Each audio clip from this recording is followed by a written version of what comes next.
Bismillahirrahmanirrahim.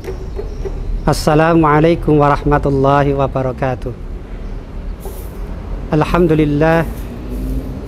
Alhamdulillahilladzi bi ni'matihi tatimmus shalihat wa bi fadlihi tataharrakul khairat wal barakat wa bi taufiqihi tatahaqqaqul maqasid wal ghayat. Asyhadu an la ilaha illallah wahdahu la syarikalah wa asyhadu anna Muhammadan abduhu wa rasuluhu la nabiyya ba'dah. Allahumma salli wa sallim wa barik ala Muhammad wa ala alihi wa ashabihi ajma'in. Qala Allah ta'ala fi kitabihil karim, a'udzu billahi minasy syaithanir rajim. Bismillahirrahmanirrahim.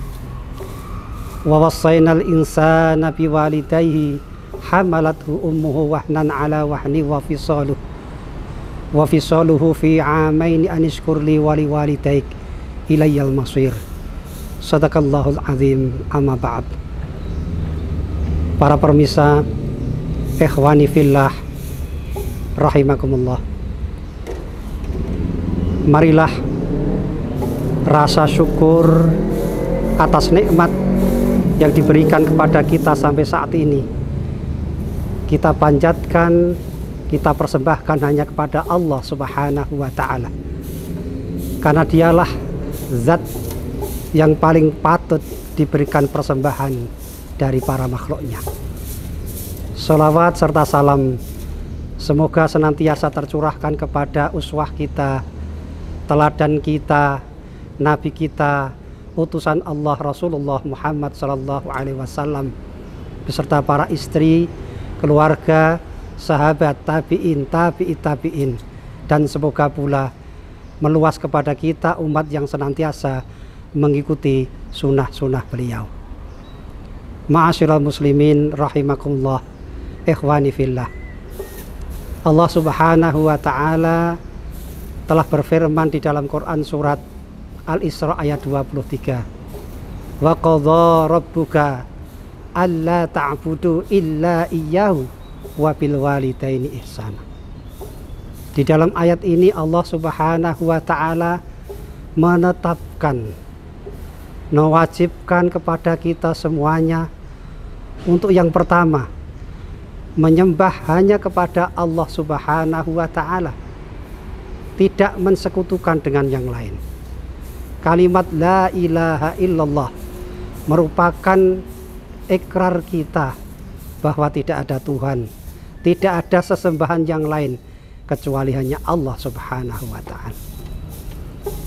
Lalu yang kedua, Allah Subhanahu wa ta'ala telah menetapkan, telah mewajibkan, telah memerintahkan kepada kita semuanya untuk berbuat ihsan kepada kedua orang tua kita. Birrul walidain. Birrul walidain, perintahnya datang setelah perintah menyembah kepada Allah Subhanahu wa ta'ala. Ini merupakan suatu hal yang sangat serius, merupakan hal yang sangat tinggi di hadapan Allah Subhanahu wa ta'ala, perbuatan yang bernama birrul walidain. Ikhwani fillah, di dalam Quran surat Luqman Allah Subhanahu wa ta'ala berfirman, wa wassaynal insana biwalidayhi hamalathu ummuhu wahnan ala wahni wa fisaluhu fi amain anishkurli wali walidaik ilayyal masir. Allah telah mewasiatkan kepada kita, kepada seluruh manusia, untuk senantiasa berbuat baik, berbakti kepada kedua orang tua. Orang tualah yang menyebabkan kita ada di dunia ini dengan izin Allah Subhanahu wa ta'ala. Orang tua kita, terutama ibunda kita, umi kita, telah melahirkan kita, sebelumnya telah mengandung kita dengan susah payah, kemudian menyapeh kita dalam 2 tahun setelah itu. Maka patutlah Allah Subhanahu wa ta'ala memerintahkan kepada kita untuk bersyukur kepada Allah. Terima kasih kepada Allah yang pertama. Kemudian Allah sebutkan agar kita juga berterima kasih, bersyukur kepada kedua orang tua kita. Rasa syukur kita kepada Allah Subhanahu wa Ta'ala tentu kita ejawantahkan, kita realisasikan dengan melaksanakan perintah-perintah Allah Subhanahu wa Ta'ala, dengan cara menjauhi, meninggalkan larangan-larangan Allah Subhanahu wa Ta'ala. Sedangkan rasa syukur, rasa terima kasih kita kepada kedua orang tua tidak lain dan tidak bukan hanyalah berupa berbakti kepada kedua orang tua kita. Ikhwani fillah, pada saat Rasulullah Shallallahu Alaihi Wasallam berkhutbah memberikan pesan kepada para sahabat di Masjid Madinah, beliau naik ke atas mimbar, lalu Rasulullah Shallallahu Alaihi Wasallam pada saat itu membaca amin sampai 3 kali. Di antara jawaban daripada amin 3 kali itu pernah ditanyakan oleh seorang sahabat kepada Rasulullah Sallallahu Alaihi Wasallam. Lalu Rasulullah Sallallahu Alaihi Wasallam menceritakan bahwa pada saat beliau naik ke atas mimbar kemudian membaca amin 3 kali, salah satunya adalah ternyata Jibril membisiki kepada Rasulullah Sallallahu Alaihi Wasallam, rohima anfu rajulin adroka abawahu al-kibara au ahadahuma lam yadkhulahul jannah. Saudara-saudara sekalian, Rasulullah berpesan kepada kita, sangat celaka, sangat rugilah orang-orang yang dapat hidup bersama dengan kedua orang tuanya atau salah satunya, tetapi bisa hidup dengan kedua orang tuanya atau salah satu darinya sampai dengan orang tuanya itu tua. Keadaan itu tidak bisa memasukkan dia ke dalam surganya Allah Subhanahu wa Ta'ala. Artinya apa? Artinya orang yang bisa hidup dengan kedua orang tuanya sampai tua, maka dia wajib untuk birrul walidain, berbakti kepada kedua orang tua. Ikhwani fillah rahimakumullah, Rasulullah Shallallahu Alaihi Wasallam pernah ditanya oleh seorang sahabat, ayul a'mal ahabbu ilallah ya Rasulullah. Duh Rasulullah, amalan-amalan apakah yang paling disukai, yang paling dicintai oleh Allah Subhanahu wa Ta'ala? Maka saat itu Rasulullah menjawab dengan 3 jawaban. Yang pertama, as-salatu ala waktiha, menunaikan sholat, melaksanakan sholat tepat pada waktunya. Karena memang sholat merupakan urusan yang sangat penting. Islam telah memerintahkan kepada kita agar menunaikan sholat, dan sholat itu merupakan salah satu ciri yang sangat penting bagi orang-orang Islam. Maka Rasulullah Shallallahu Alaihi Wasallam pernah berdiskusi ketika ditanya oleh seorang sahabat, apakah perbedaan kita dengan orang-orang musyrik dan munafik ya Rasulullah? Maka Rasulullah menjawab, al-farqu bainana wa bainahum iqamatis shalah, la yastati'una iqamatuha. Bahwa perbedaan kita dengan mereka adalah dalam hal menjalankan sholat, mereka tidak mampu untuk menjalankannya. Maka dengan demikian sholat itu merupakan ciri khusus, ciri pokok dari orang-orang muslim. Maka tidak dikatakan seorang itu muslim atau mukmin kalau dia meninggalkan sholat. Karena Rasulullah SAW pernah menyatakan, man tarakas sholata amdan faqad kafara jiharan. Barang siapa yang dengan sengaja meninggalkan sholat, maka ia telah kafir secara jelas. Ikhwani fillah rahimakumullah. Yang kedua, Rasulullah SAW menjawab birrul walidain. Kemudian yang ketiga adalah al-jihadu fisabilillah. Saudara-saudara sekalian rahimani wa rahimakumullah, Rasulullah SAW menempatkan birrul walidain pada posisi kedua, dan setelah itu baru jihad fisabilillah. Sedangkan jihad fisabilillah, perang di jalan Allah Subhanahu wa Ta'ala, merupakan taruhan yang sangat luar biasa. Orang bisa saja pergi ke jihad dalam keadaan badan segar, sehat, tetapi kembali mungkin salah satu anggota tubuhnya sudah hilang. Bahkan tidak sedikit orang yang berangkat ke medan jihad berperang di jalan Allah Subhanahu wa Ta'ala, sehat segar bugar ketika berangkat, tetapi ketika kembali ke tanah airnya sudah dalam keadaan menjadi jenazah. Ma'asyiral muslimin rahimakumullah, seberat itulah jihad fisabilillah, tetapi ternyata Rasulullah menempatkan jihad pada tempat yang ketiga setelah birrul walidain.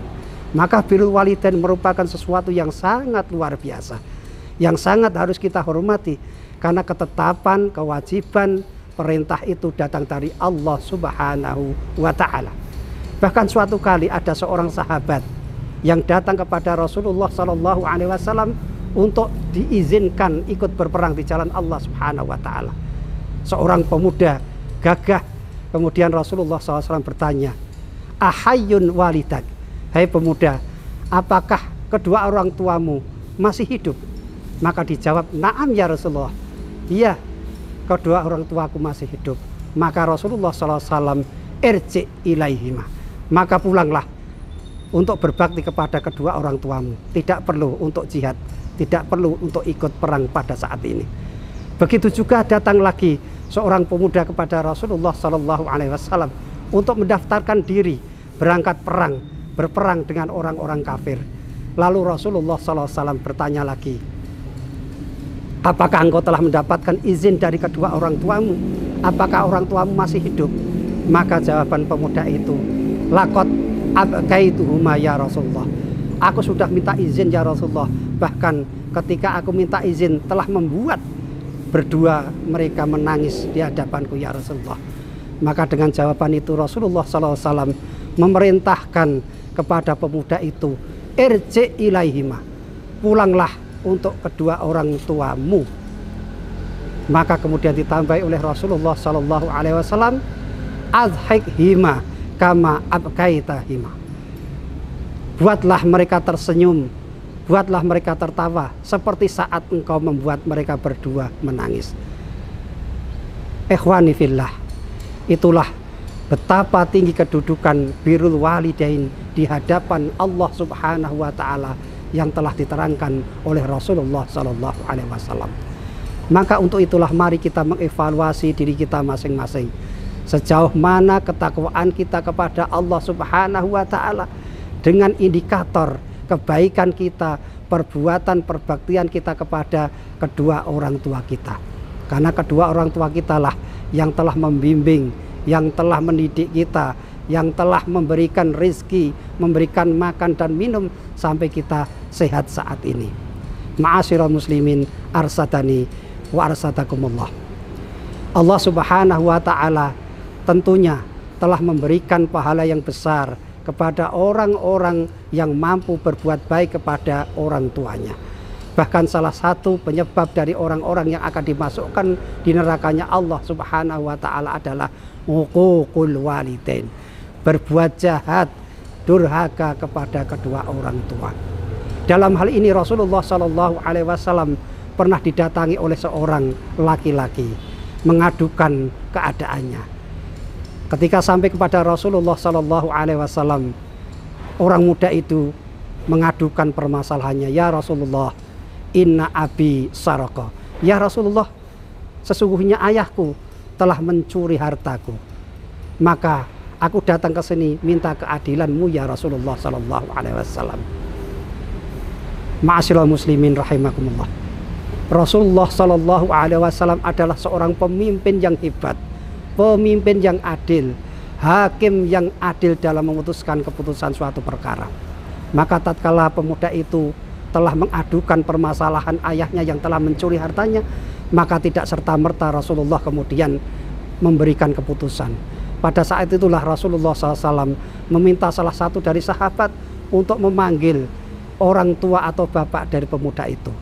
Singkat cerita, ketika bapak dari pemuda itu datang, lalu Rasulullah SAW bertanya, ya bapak, apakah benar ini adalah anakmu? Dijawab oleh bapak itu, benar ya Rasulullah. Ya bapak, apakah benar engkau telah mencuri hartanya? Maka dijawab dengan suara yang agak paruh dan berat. Kemudian bapak itu mengatakan, ya benar Rasulullah, aku telah mencuri hartanya.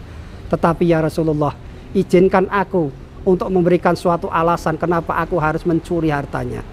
Ya Rasulullah, dia adalah anakku, dia adalah putraku yang aku kasihi. Sejak kecil ia aku rawat, sejak kecil ia aku didik sampai besar. Aku ajari bekerja, aku ajari berdagang, sampai ia menjadi orang sukses, sampai ia menjadi orang kaya. Pada saat dia sudah bergelimang harta, dia lupakan aku. Aku hidup sebatang kara ya Rasulullah sallallahu alaihi wasallam. Maka ketika mendengar jawaban itu, Rasulullah sallallahu alaihi wasallam terdiam. Kemudian butiran-butiran air mata menetes, kemudian membasahi janggutnya yang putih.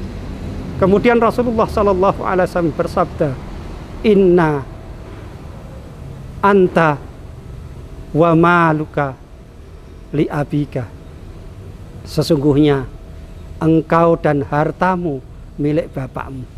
Itulah keadilan Rasulullah sallallahu alaihi wasallam atas apa yang diadukan oleh seorang pemuda yang mengaku bahwa bapaknya telah mencuri hartanya. Bahwa kita tidak boleh menyia-nyiakan kedua orang tua kita, baik itu bapak kita, ibu kita, sehingga sampai-sampai Rasulullah SAW menyatakan kita ini, harta-harta kita yang miliki ini sejatinya milik kedua orang tua kita.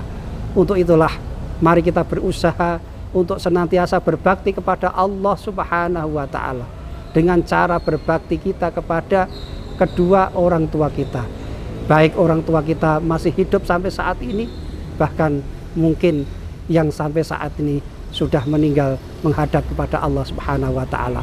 Kita berdoa agar Allah Subhanahu wa Ta'ala memudahkan urusan-urusan kedua orang tua kita, urusan dunia, urusan akhirat, sehingga kita akan dikumpulkan dengan orang tua kita ke dalam surganya Allah Subhanahu wa Ta'ala.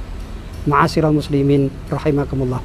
Itulah beberapa hal yang bisa kami sampaikan atas pelajaran yang bisa kita ambil dari Quran surat Al-Isra ayat 23, Quran surat Luqman ayat 14. Semoga kita termasuk orang-orang yang digolongkan birrul walidain sehingga berhak untuk masuk ke surganya Allah Subhanahu wa Ta'ala.